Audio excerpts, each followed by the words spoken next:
네, 안녕하십니까. 좋은 아침입니다. 오늘 함께 나눌 하나님 말씀은 욥기서 31장 말씀입니다. 37절 말씀부터 읽어드리겠습니다. 나는 내가 한 모든 일을 그분께 낱낱이 말씀드리고 나서 그분 앞에 떳떳이 서겠다. 내가 가꾼 땅이 훔친 것이라면, 땅 주인에게서 부당하게 빼앗은 것이라면, 땅에서 나는 소산을 공짜로 먹으면서 곡식을 기른 농부를 굶겨 죽였다면, 내 밭에서 밀 대신 찔레가 나거나 보리 대신 잡초가 돋아나더라도 나는 기꺼이 받겠다. 이것으로 욥의 말이 모두 끝났다. 자, 욥기의 시작을 다시 한 번만 기억을 해보겠습니다. 욥기서는 욥이라고 하는 인물을 어떻게 소개했습니까? 당대에 온전하고 정직하며 하나님을 경외하여서 악에서 떠난 자였다라고 소개를 했었습니다. 그렇다면 그런 자에게 느닷없이 갑작스럽게 고난이 찾아온다는 것은 도저히 이해될 수 없는 일이었고 도저히 납득될 수 없는 부분이었습니다. 자, 그렇게 시작된 욥의 친구들과 욥의 변론은 결국 이제 오늘 이 31장에서 마무리가 되어지고 있습니다. 이제 내일부터는 또 다른 사람이 등장을 하게 되죠. 자, 그리고 욥이 그처럼 하나님을 잘 믿었다면 왜 하나님은 욥에게 진정한 믿음의 시선에 눈을 떠야 한다라고 말씀하시면서 그를 지금 불 속으로, 연단 속으로, 시험 속으로, 고난 속으로 밀어넣고 계시는가? 라고 하는 이 질문을 항상 마음속에 생각하면서 욥기서를 읽으셔야 합니다.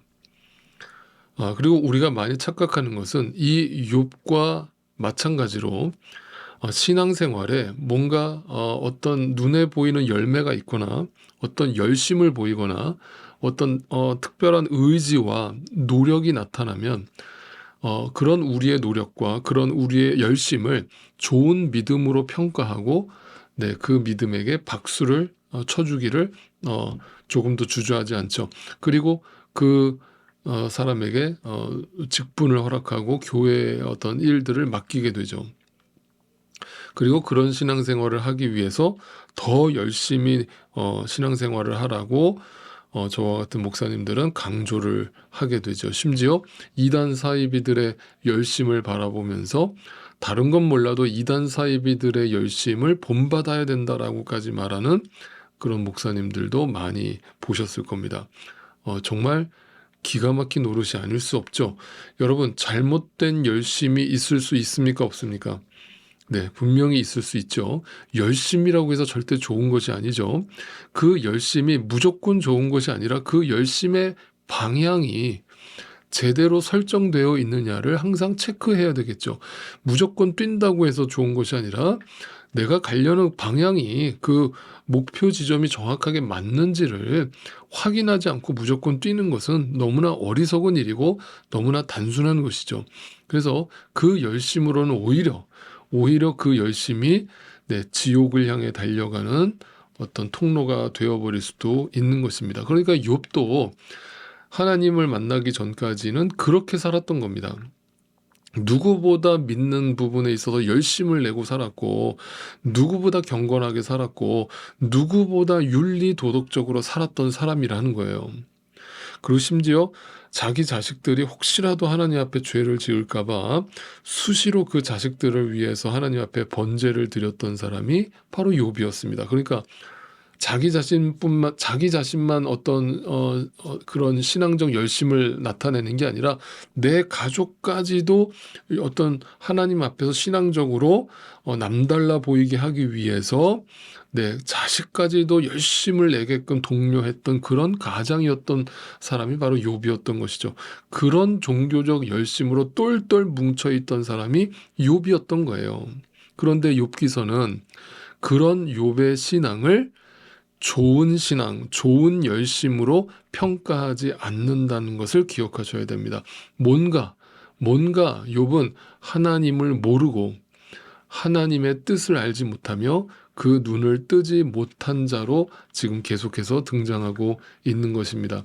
그래서 욥기를 읽으면서 우리에게 가장 충격적인 것이 바로 뭐냐면, 우리가 볼 때는, 인간의 눈으로 볼 때는 너무나 완전해 보이는 욥을 하나님이 바꾸려 하신다라고 하는 사실이고, 실제로 그 욥을 바꾸셨다라고 하는 사실이죠. 이것이 우리한테 충격인 거예요.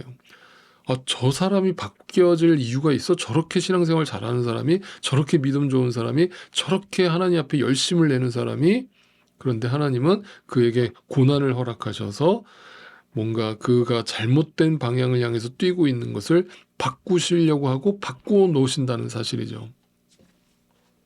그러기 위해서는 고난이 필수라는 것을 얘기하고 있는 겁니다.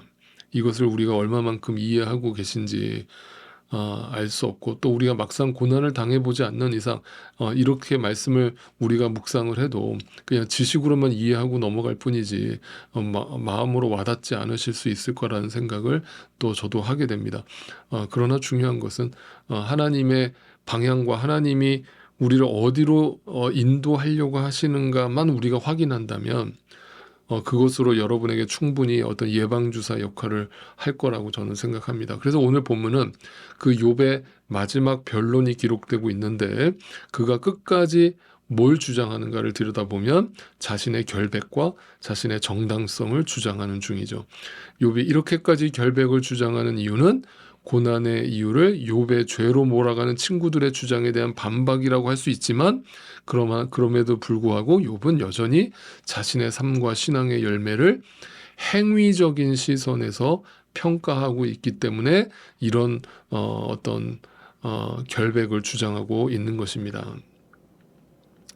자, 그래서 욥은 아직도 멀었고, 아직도 하나님을 알지 못하며 하나님을 보지 못하고 있다라는 사실을 우리가 알게 됩니다. 그리고 오늘 본문은 그 욥의 최후 변론을 이렇게 끝내고 있습니다. 37절부터 다시 한번 읽어드릴게요.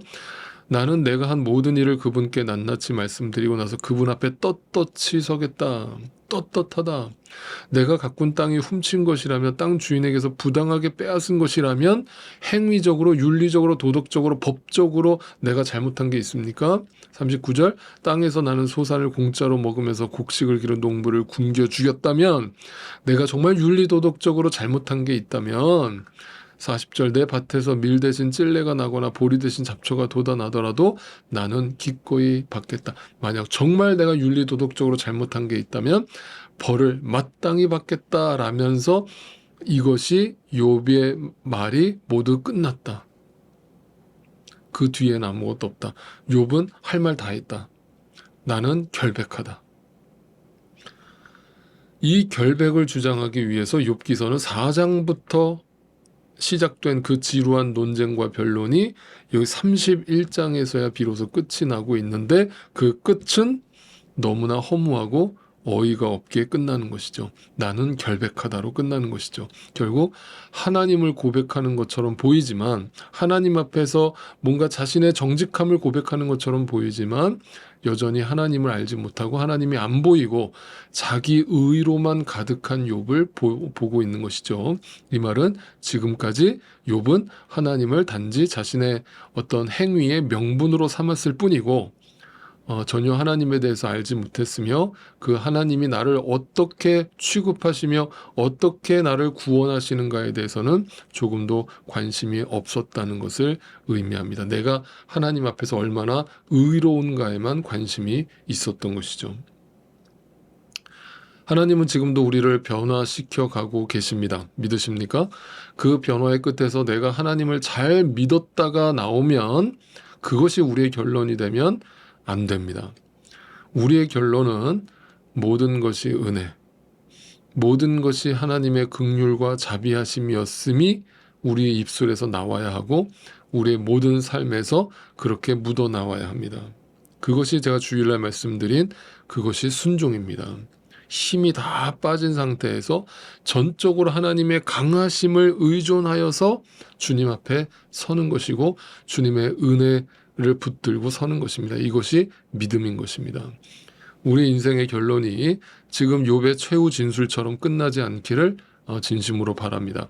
우리의 결론은 오직 주님의 은혜임을 다시 한번 기억하시고 오늘도 주님 앞에서 겸손하실 수 있기를 바랍니다. 그리고 두려워하지 마실 수 있기를 바랍니다. 내가 하는 거 아닙니다. 주님의 은혜가, 주님의 강한 의로운 오른손이 오늘도 당신 위에 있음을, 당신을 이끌고 계심을 절대로 잊지 마시기를 바라고 그 주님 앞에 납작 엎드리실 수 있는 이 하루가 되기를 소망합니다.